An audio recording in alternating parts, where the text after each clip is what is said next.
The Fantasy Skirmisher.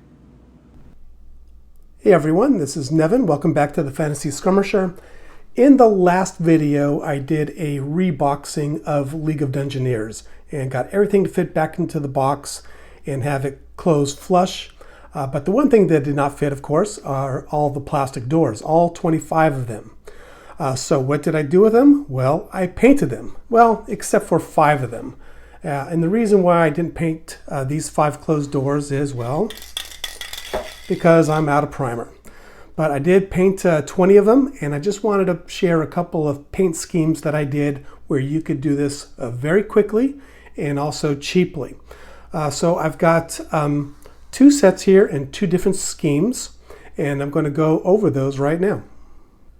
Now, I am not a painting tutorial person because my skills are pretty average, and there's just a lot of professional YouTubers out there if you want to see some really amazing paint jobs. So my doors look great for the tabletop, but they're certainly not meant to win any contests, be put in a diorama, because under close scrutiny, you know, there's going to be lots of mistakes and flaws, things like that. And I just wanted to do something very quickly. And I kind of used a triad approach to my doors, which you'll see in a minute. So let's start with the first scheme here. And I really like this one a lot. Unfortunately, I only did 1 set of doors in this lighter scheme, which is right here. The rest I did in the darker scheme. And I kind of regretted it. I thought maybe this would be too light, but really it's not at all. I just like the way it turned out, as you can see here. So what I did for the wood, let's start with the wood, is I did a base coat of Scrag Brown. Then I did a wash of Seraphim Sepia. And then after that dried, about 20 minutes or so, I did a dry brush of antique gold. And I used antique gold actually on both wood schemes. And this really made the doors pop for me. So if you're not in the hobbyist aspect of miniature gaming, just real quickly, a wash is just a very watered down type of paint. So it's like an ink. So when you apply the wash, what it does, it just runs into the cracks to give it that depth. And then a dry brush, when I talk about that, there are some dedicated dry brushes, like these 2 right here that I use. But you could use any old brush that you don't mind getting ruined. And so with a dry brush, it's a very, very light coat. So what you do is put a little bit of paint onto your dry brush, and then you wipe most of it off on a paper towel. So most all the paint is off. And then you just quickly, lightly just go over with the paint that you want to highlight. So it just kind of makes it pop and creates that warmth, as you could see here with the antique gold. So that's the 2 techniques. That's pretty standard for people who paint miniatures and train, things like that. But for you guys who bought this game, and you're board gamers primarily, that's a couple techniques to use to do this. So back to the wood scheme. So we already talked about this one. Now let's talk about the darker doors. So what I did there is I used something called contrast paint from Citadel Miniatures, and this is a 1 coat type paint. It's thin like a wash, and when it does, it goes into the cracks. It dries darker in the cracks and the crevices, and lighter on top. So it just already creates that depth without having to do multiple steps. So I did this, and then I did a dry brush with burnt sienna. And as you can see here, since this is lots of doors, it's terrain, I'm using where at all possible, just cheap hobby paints that you can get at any hobby paint store.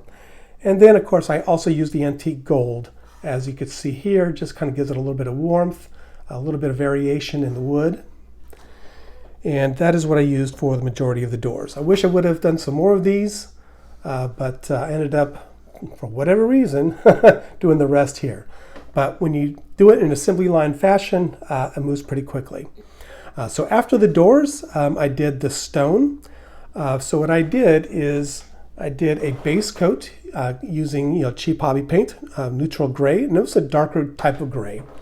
And then after that, I used a black wash from Citadel, which is Null Oil, just to make it stand out, give it some depth.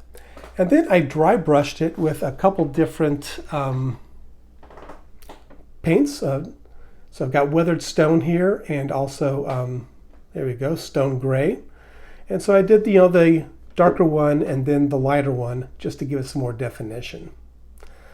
And then for whatever you call this, it holds the flames. You notice I have all different types of paints: P3, Reaper, Citadel. So right here I used molten bronze, and it came out pretty bright. This is a dungeon after all, right? So after they all dried, I went back and I put a wash on it with Agrax Earth Shade, and that just kind of tamped down the brightness a bit. Now for the flames, I used 3 paints. First I painted everything sunlight yellow, paint all the flames. And then on the top part, I used Phoenix Red. Now for the orange in the middle, I did something a little bit differently. So I put this on a palette.